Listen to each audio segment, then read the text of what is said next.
Kwame Kilpatrick rolled out a wad of cash and 2 cashier's checks for a new Escalade just days after getting out of jail back in 2009. That testimony today from a former car dealer in the City Hall corruption case. 7 Action News investigator Scott Lewis was in the courtroom. So, Scott, where's the government going with this new testimony? Well, it's not clear yet, Carolyn, because they didn't really show anything illegal done with this Escalade. They might tie it up later with another witness or maybe in closing arguments to the jury. What is clear is that the former mayor had access to an awful lot of cash, even after he was run out of office and thrown into jail.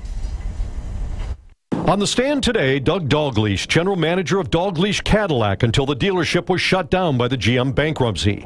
He testified Kilpatrick bought a new Escalade with tricked-out rims and other extras just days after being released from a jail stint related to the text message scandal. He prepaid the $35,000 lease with $9,000 in cash and 2 cashier's checks. The cash was a stack of $100 bills, and one of the checks for $16 grand came from Kilpatrick's mom, former Congresswoman Carolyn Cheeks Kilpatrick.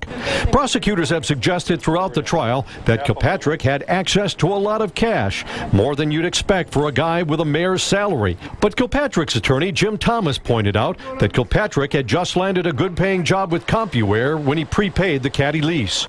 Dalgleish testified the dealership reported the transaction to the IRS as required by law and notified Kilpatrick.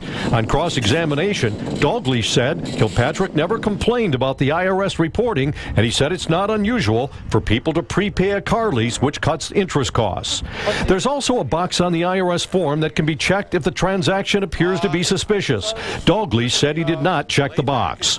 Prosecutors also asked the former dealer about a Cadillac Seville that Kilpatrick leased in 2000 while still a state lawmaker. A $4,000 check from the Kilpatrick Civic Fund was used for the down payment.